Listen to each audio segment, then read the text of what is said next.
Enfant, je me sentais différent, mais je n'avais pas les mots pour décrire ce que cela signifiait en termes de genre.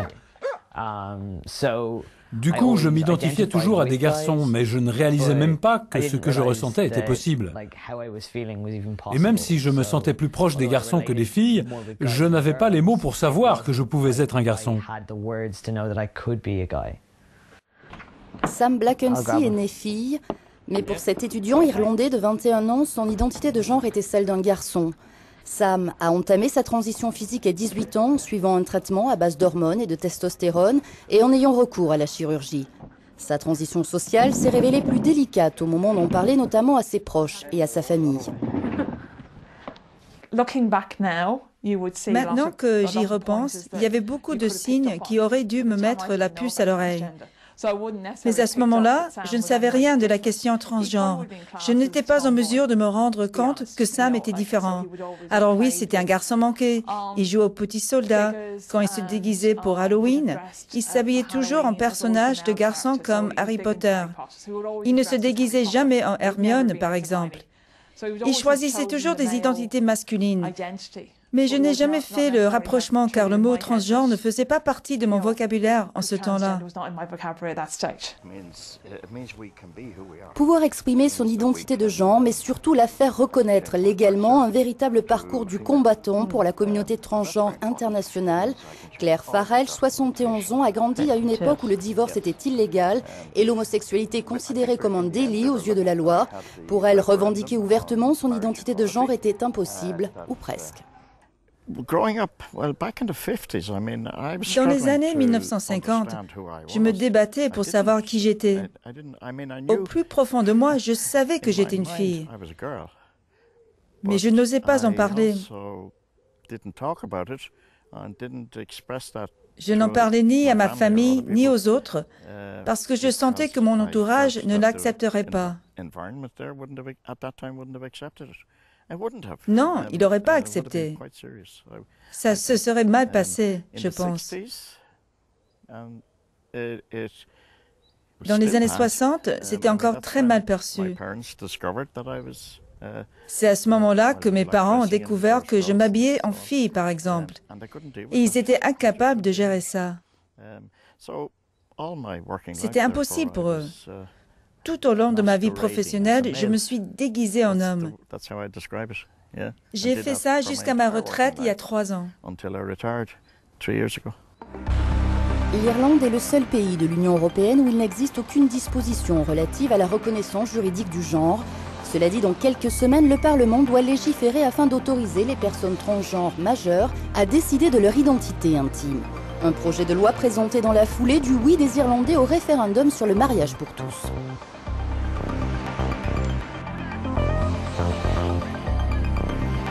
Sarah Phillips a fait son coming out transgenre il y a près de 30 ans. Pour elle, ce projet de loi sonne comme une victoire. Elle y voit le moyen de mettre enfin un terme à la discrimination et, plus important encore, elle y voit la reconnaissance officielle des droits fondamentaux de toute une communauté. Pour moi, cette loi me donne le pouvoir d'être qui je suis vraiment. L'État accepte de me considérer comme une citoyenne à part entière. La nouvelle loi permettra aux gens de déterminer eux-mêmes légalement leur identité de genre. Pour cela, il faudra faire une déclaration auprès des autorités qui transmettront votre demande au service de l'État civil afin d'obtenir un nouvel acte de naissance. Ce nouveau document mentionnera votre genre présent. Votre ancien certificat de naissance sera archivé et vous serez la seule personne à y avoir accès.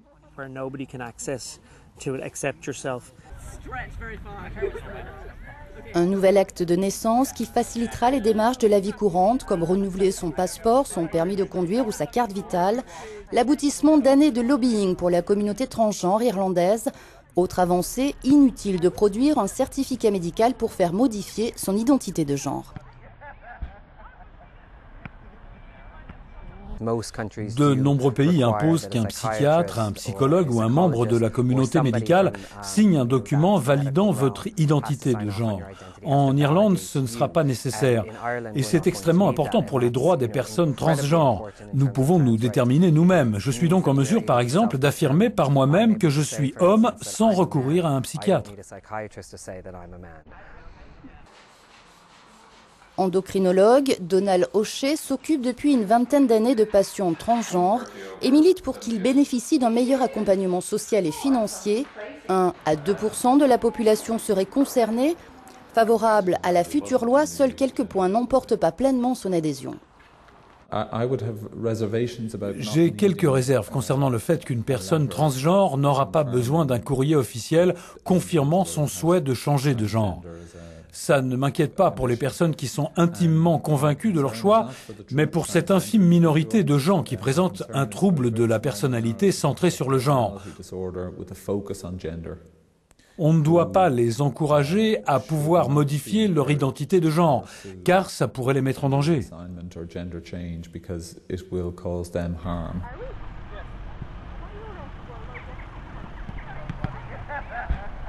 Contrairement aux membres de la communauté transgenre irlandaise, le professeur O'Shea est lui satisfait que le projet de loi impose un âge légal minimum pour pouvoir choisir son identité de genre.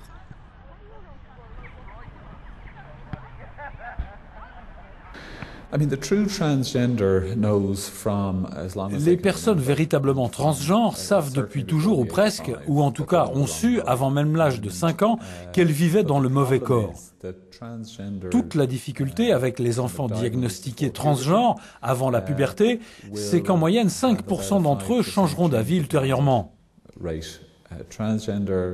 Si le diagnostic est posé après la puberté, ce taux tombe à moins de 1%. Il faut donc raisonner en termes de protection des jeunes enfants.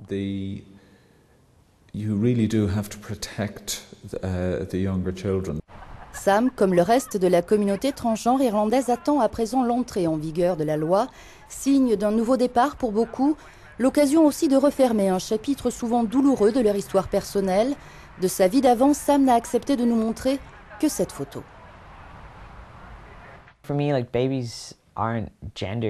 Pour moi, les bébés n'ont pas de genre prédéterminé. Quand on voit un bébé, on ne sait pas automatiquement si c'est un garçon ou une fille.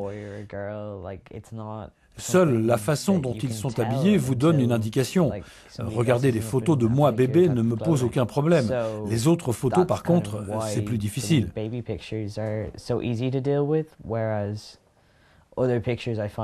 Mes souvenirs ne me gênent pas, mais les partager avec les autres, c'est délicat parce qu'ils ne reflètent pas qui je suis aujourd'hui.